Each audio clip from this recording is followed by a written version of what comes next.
I'm Maya Chen, 32 years old, and I've been a federal judge for 3 years. Before that, I spent 5 years as a prosecutor and 3 years clerking for a Supreme Court justice.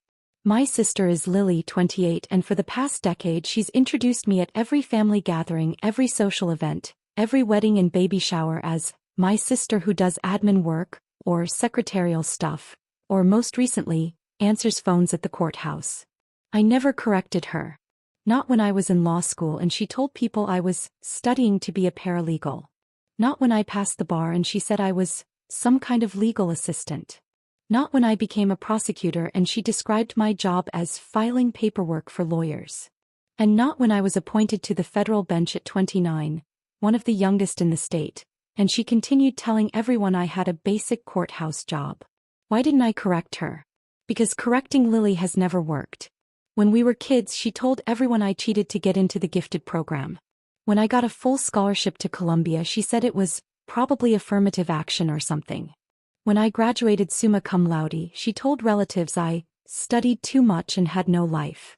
Correcting her would have meant confronting my parents, who always smiled and changed the subject, who always said, "Lily's just joking," or "Don't be so sensitive, Maya." So I stopped trying. I let her believe whatever made her comfortable. I let my parents believe I was fine with being diminished. And I sent them money, every month for 8 years, to cover my father's medical bills, my mother's credit card debt, Lily's car payments, and eventually Lily's law school tuition when she decided she wanted to follow in my footsteps. She dropped out after 1 semester. Never mentioned it again. I kept sending money. The bridal shower was at the Riverside Country Club, a place that costs $3,000 just to book for an afternoon. Lily's fiancé Brandon came from money, old money, the kind that builds wings on hospitals and has streets named after great-grandfathers. His mother, Catherine, was elegant and kind, the type of woman who remembered everyone's name and asked thoughtful questions. His father, Richard, was the CEO of a major commercial real estate firm. I arrived late, deliberately. I'd been in court all morning, a complex fraud case that ran over.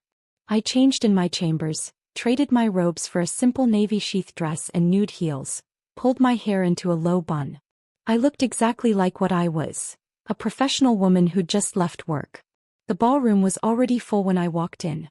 50 women in pastel dresses, holding champagne flutes, laughing around tables decorated with peonies and gold-rimmed china.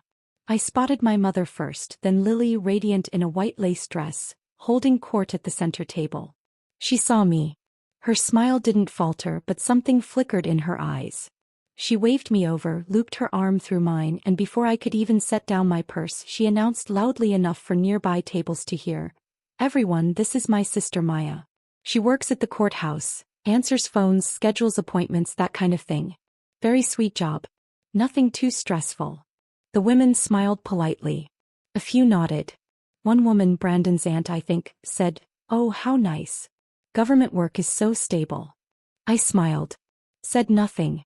Took a seat at the edge of the table. Catherine, Brandon's mother, sat down beside me a few minutes later. She had a warmth about her, an attentiveness that made you feel seen. She asked where I lived, how I knew the area, whether I'd been to the club before. Normal questions. Kind questions. Then she paused, her head tilting slightly, and said quietly, "I'm sorry, this might sound strange, but aren't you Judge Chen? I've seen your name in the paper. You presided over the Harmon case, didn't you?" The Harmon case. A high-profile embezzlement trial that made headlines for 6 weeks. My rulings were covered by every major outlet. My name was everywhere. I looked at Catherine. She wasn't asking to be polite. She genuinely recognized me. I said one word, "Yes." The effect was immediate. The room didn't fall silent all at once. It was more like a ripple. Catherine's eyes widened and she said a bit louder, "Wait, you're a federal judge?" And the women closest to us stopped talking. Then the table beside us. Then the one across from that. Within seconds the entire ballroom was quiet, every face turned toward me. Lily's smile froze. "No, she does admin work. She's..." Catherine shook her head gently. "I've read your opinions. I attended one of your sessions last year. You're Judge Maya Chen." My mother's champagne glass trembled in her hand. My father, who'd been standing near the bar, went completely still. Lily's voice went up an octave. "That's not, she's exaggerating." Maya's a secretary. She schedules. Brandon's aunt pulled out her phone. Type something. Her eyes went wide. She turned the screen toward the woman beside her. Within 30 seconds, half the room had their phones out. Federal judge appointed at 29. Harvard Law Review.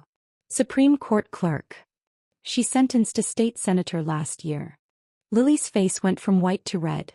She stood abruptly, her chair scraping against the marble floor. This is ridiculous. Maya, tell them you're joking. I looked at her. For the first time in years, I didn't feel the urge to shrink or deflect or soften the truth. I felt calm. I'm not joking, I said quietly. I've been a federal judge for 3 years. Before that, I was a prosecutor. I've never worked as a secretary. My mother finally spoke, her voice thin and uncertain. Maya, why didn't you tell us? I almost laughed. I told you. Multiple times. When I got appointed, I sent you the announcement. You framed it and put it in the basement. My father opened his mouth, then closed it. Catherine looked between us, clearly piecing it together. So, Lily, you didn't know your sister was a judge? Lily's voice cracked. She never said. I told you at Thanksgiving 3 years ago, I said, my voice still calm. You said, that's nice, and asked me to pass the potatoes. I told you again at Christmas. You changed the subject. I stopped trying. Brandon appeared then, weaving through the tables, clearly summoned by someone's text. He looked confused, his eyes moving from Lily to me to his mother. What's going on? He asked. Catherine stood. Your fiancé just introduced her sister as a secretary. Her sister is Judge Maya Chen. Federal court. Brandon blinked. He looked at me, really looked at me for the first time. You're a federal judge? Yes. He pulled out his phone. Typed. His expression shifted from confusion to shock. You presided over my dad's company's lawsuit 2 years ago. He talks about you.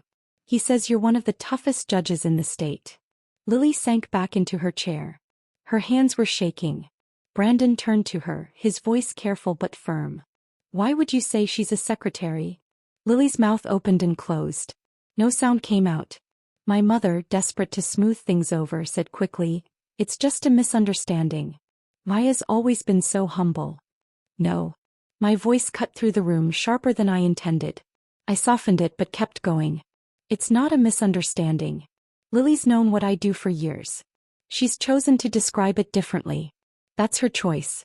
But I'm done pretending it doesn't happen. I stood. Picked up my purse. Looked at Catherine. Thank you for recognizing me, I said. It was kind of you to say something. She nodded, her expression a mix of sadness and understanding. I walked toward the door. Behind me, I heard my mother's voice, high and frantic. Maya, wait. I didn't wait. I walked out of the Riverside Country Club, through the marble lobby, past the valets, into the parking lot where my car sat in the shade of an oak tree. I unlocked the door, sat down and exhaled slowly. My phone buzzed. A text from Catherine. I'm so sorry.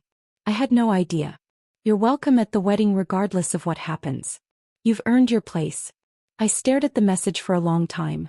That evening, Brandon called. He was calm, but I could hear the tension underneath. He asked if we could talk. I agreed. We met at a coffee shop near the courthouse. He didn't waste time. Lily told me you've been paying for things. A lot of things. I nodded.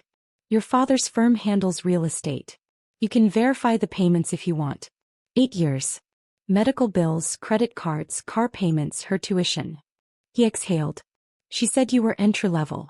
She said you lived in a studio apartment and struggled. I live in a condo downtown. I'm doing fine. He rubbed his face. She lied to me. About you. About money. About a lot of things, I think. I didn't respond. It wasn't my place to tell him what to do. He looked at me, his expression weary. Why didn't you ever say anything? Because, I said quietly, I thought if I stayed quiet, if I let her have the spotlight, it would be enough. I thought she'd eventually see me. But she never did. And I'm done waiting.